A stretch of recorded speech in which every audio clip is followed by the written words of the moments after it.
예수님은 불의를 걸으시는 등 많은 기적과 이적을 행했습니다. 그럼 우리들에게는 그 기적과 이적은 어떤 의미로 받아들여야 하는 것일까요? 그것은 우리가 예수 그리스도를 믿고 우리 인격과 가치관과 소망이 바뀌고 그리스도를 닮아가려는 의지가 생기는 것이 진정한 기적일 것입니다.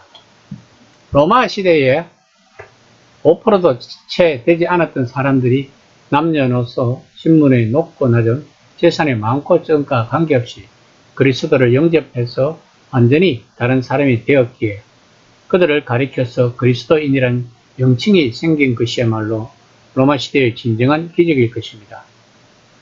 우리는 기적을 유지하기 위해서 자신의 믿음을 체크할 필요가 있을 것입니다. 진정한 성령의 열매란 우리가 방언을 하고 병 고침을 하는 것이 아니라 인격과 가치관과 성품이 변하는 것이라고 바울은 갈라디아서 5장에서 말했습니다. 죄에 빠져서 하나님과 원수되었던 사람이 의지와 소망과 인격이 변하는 것이 진정한 기적이고 성령의 역사함이라고 할 것입니다. 누가는 성령 사역에 대해서 많은 강조를 하고 있습니다. 그러면 오늘 본문에서 누가는 무엇을 말하고자 하는 것일까요?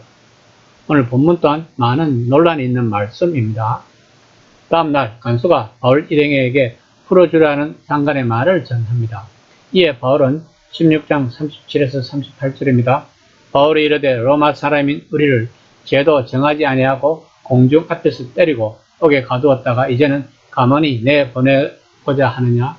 아니라 그들이 친히 와서 우리를 데리고 나가야 하리라 한데 부하들이 이 말을 상관들에게 보고하니 그들이 로마 사람이라 하는 말을 듣고 두려워하여. 바울과 실라는 로마 시민이었습니다. 그 당시 로마 시민의 특권은 상당했다고 합니다. 당시 로마의 상형 집행법은 세 가지가 있었다고 합니다. 참수형, 교수형, 십자가형이 그것입니다. 로마 시민은 아무리 큰 죄를 지어도 십자가형은 당하지 않았다고 합니다. 그리고 재판도 없이 로마 시민을 구금하는 것은 안 되는 것이었습니다. 그러므로 이런 사실이 로마 당국에 알려지면 그 관리는 문책을 받을 것입니다. 그러므로 바울 일행을 감옥에 넣은 관리들은 두려울 수밖에 없었을 것입니다.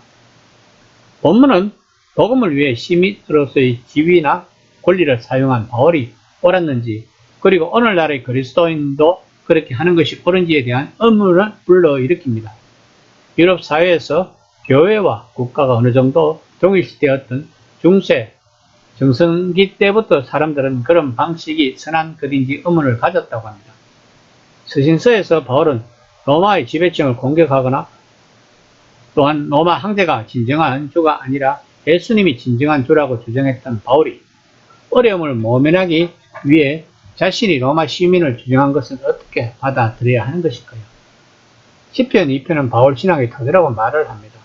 그리고 이교도 지도자들과 그들의 신을 가차없이 비난하는 이사야 40에서 50장 같은 본문들이 바울의 사고와 영성에 깊은 영향을 미쳤다고 신학자들은 말하고 있습니다. 그러나 이런 이론적인과는 상관없이 그는 감옥에 갇히는 신세가 되고 싶지는 않았을 것입니다. 하나님은 자신에게 고도로 훈련받은 바리새인이자 로마 시민이라는 특별한 지위를 주셨고 자신에게 하나님 나라의 일을 맡기셨다고 생각했을 것입니다. 그러므로 바울은 하나님이 자신에게 주신 도구를 마땅히 사용해야 한다고 생각했을 것입니다. 그렇다고 이 사건이 그 이후의 모든 그리스도인에게 기독교적 소명 안에서 자신의 정치적 지위나 시민의 지위를 어떻게 사용할지를 알려주는 본보기는 아니라는 것을 알아야 할 것입니다. 그것은 시대에 따라, 체제에 따라, 소명에 따라 다를 것입니다. 이처럼 성경을 문자적으로 받아들이면 곤란한 것입니다. 다만 우리가 본문을 통해 알아야 할 것은 하나님 나라가 어떻게 이 땅에서 건설되고 있는가를 바라보는 것입니다. 우리들이 생각하지 못하는 방식으로, 그리고 어떨 때는 우리들이 생각하는 방식으로 하나님 나라는 이루어진다는 것입니다. 16장 40절입니다. 두 사람이 옥에서 나와 루디아의 집에 들어가서 형제들을 만나보고 위로하고 가니라. 이때 이미 루디아와 그의 가족들, 귀신 들렸던 소녀 등을 중심으로 빌립보 교회가 구성된 것으로 여겨집니다.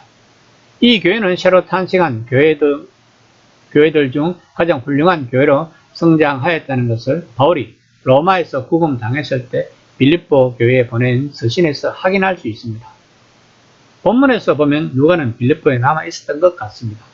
10절에 시작된 우리라는 말은 17절에서 끝났다가 20장 5절에서 빌립보에서 다시금 등장합니다. 우리들은 지혜라는 것을 하나님에게 받았습니다.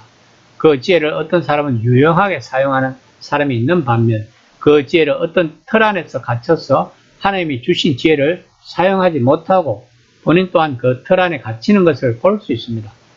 그러므로 우리들은 율법이라는 틀 안에서 갇히는 것보다 율법의 정신을 먼저 알면 우리들은 하나님이 주신 지혜를 잘 활용할 수 있을 것입니다.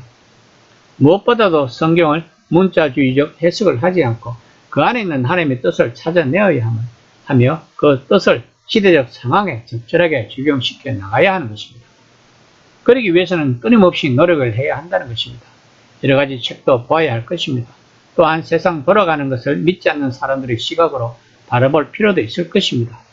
가장 중요한 것은 이 모든 일이 하나님 나라를 위해서 한다는 목표를 설정해야 할 것입니다. 이 시간 나는 하나님 나라를 위하여 무엇을 하고 있는지를 한번 생각해보는 시간이 되었으면 합니다.